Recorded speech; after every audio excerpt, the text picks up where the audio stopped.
Maintenant que vous savez à quoi ressemble le vol en ligne droite et en palier, nous allons apprendre à virer au cours de cette leçon. Après tout, soyons objectifs. À moins que l'endroit où vous vous rendez ne soit situé juste en face de vous, vous devrez tôt ou tard faire un virage. J'espère que vous avez fait vos devoirs avant de commencer ce vol. Une fois encore, nous nous retrouvons devant le Cessna 172 SP dans la belle région du détroit de Puget, située dans la partie ouest de l'État de Washington. J'ai pris les commandes de l'appareil afin de vous permettre de vous détendre un peu. Commençons par regarder ce qui se passe dans la partie supérieure de l'horizon artificiel. Vous voyez l'aiguille orange pointant jusqu'au-dessus de la ligne blanche, épaisse en haut de l'horizon artificiel. Cela signifie que nos ailes sont horizontales, ce qui correspond à la position de l'avion miniature. La flèche, au-dessus, pointe vers l'angle d'inclinaison. L'angle d'inclinaison est l'angle formé par nos ailes avec l'horizon. Les trois lignes courtes, de part et d'autre de la ligne épaisse, représentent l'inclinaison par incrément de 10 degrés. En d'autres termes, 10, 20 et 30 degrés d'inclinaison. Les deux lignes courtes, au-delà du repère 30 degrés et de l'horizon, sont les lignes d'inclinaison à 60 et 90 degrés. Quoi qu'il en soit, vous n'irez pas jusque-là. Vérifiez maintenant l'indicateur de cap. C'est celui sous l'indicateur d'assiette, avec plein de chiffres. Il ressemble à une roulette de casino avec un avion au milieu. Avez-vous remarqué qu'il indique W en haut du cadran? Cela signifie que nous nous dirigeons vers l'ouest, soit 270 degrés, que nous énonçons 270 degrés, car nous sommes payés à la syllabe, et que c'est la manière de le dire dans l'aviation. Chaque grande marque sur l'indicateur de cap représente 1 0 degré de virage, et chaque petite marque représente 5 degrés. Le nord est 0, énoncé 3, 6, 0. L'est est 0, 9, 0. Nous énonçons le 0 initial pour éviter toute confusion. Et le sud est 1, 8, 0. Regardez-moi faire un virage au cap 0, 9, 0. Cela correspond à l'est sur l'indicateur de cap. Et on devrait aussi vérifier l'absence de trafic avant de virer. Mais non, je ne veux pas parler du trafic automobile. Il n'y a pas de voiture aussi haut. Je parle de trafic aérien uniquement. Nous ne voulons pas entrer en collision avec un autre simulateur au cours de cette leçon. Lorsque l'avion s'incline, ses ailes font de même et la flèche en haut pointe sur notre angle d'inclinaison. Nous utilisons normalement une inclinaison de 2,0 degrés pour virer. Il y a beaucoup de bonnes raisons pour cela, mais la plus importante pour l'instant, c'est que je vous dis de procéder ainsi. Une partie de la portance de l'aile étant utilisée pour faire virer l'avion, je dois tirer légèrement sur le joystick pour compenser. Quelle force dois-je appliquer? Juste assez pour que les aiguilles de l'altimètre et du variomètre ne bougent pas. Bien sûr, plus notre angle d'inclinaison est élevé, plus nous devons tirer sur le manche. À mesure que nous approchons du cap souhaité, nous commençons à ramener les ailes à l'horizontale et à réduire la traction exercée sur le manche. Nous devons commencer notre sortie de virage avant d'arriver au cap, sinon nous le dépasserons et nous devrons faire un virage dans l'autre sens. Et alors, tous les oiseaux vont se moquer de nous. Plus l'angle d'inclinaison est élevé, plus il nous faut commencer tôt notre sortie de virage.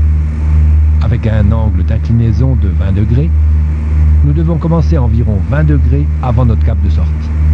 Si nous arrêtons notre virage au dernier moment, nous pouvons effectuer une sortie trop rapide. Et certains de nos passagers risquent de se cogner la tête contre des hublots, ce qui les rend toujours grognons. En voiture, si vous manipulez doucement le volant, vos virages seront harmonieux et vos passagers rassurés. Si vous le tournez comme un maniaque, vous ferez gémir les pneus et votre prime d'assurance augmentera. Dans un avion, si vous exercez des mouvements trop vifs ou trop amples sur les commandes, vos passagers seront malades et vous risquez même d'endommager l'appareil. Si vous voulez vraiment vous défoncer en avion, procurez-vous Microsoft Combat Flight Simulator 3.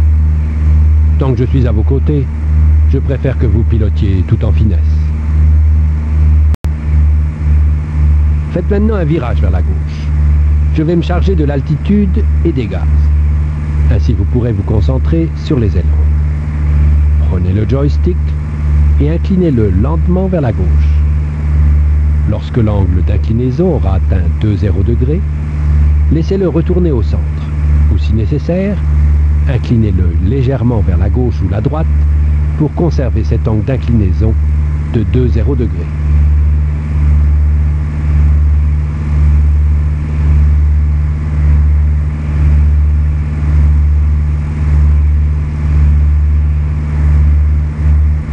Pendant que nous sommes inclinés, profitez-en pour jeter un coup d'œil à l'extérieur. Cette région est particulièrement belle.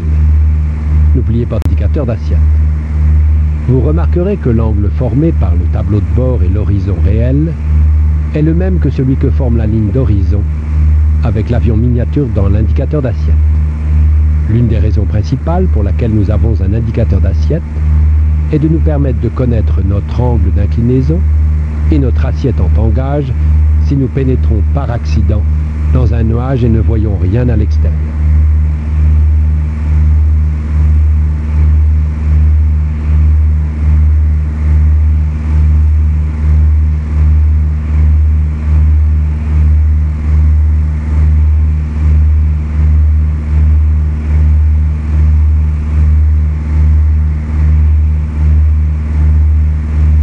Revenez maintenant en vol, en ligne droite et en palier.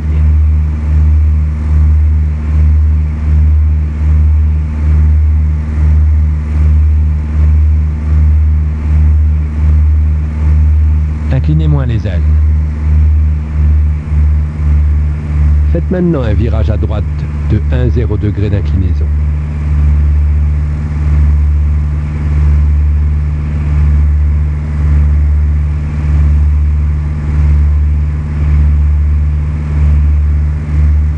Remarquez comme le cap change lentement.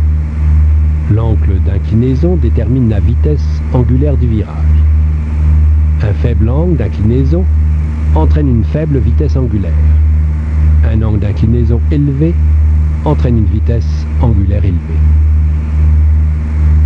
Revenez maintenant en vol, en ligne droite et en palier.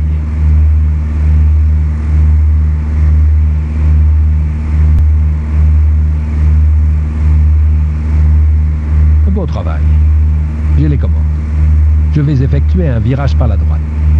Pendant que nous tournons, observez le coordinateur de virage.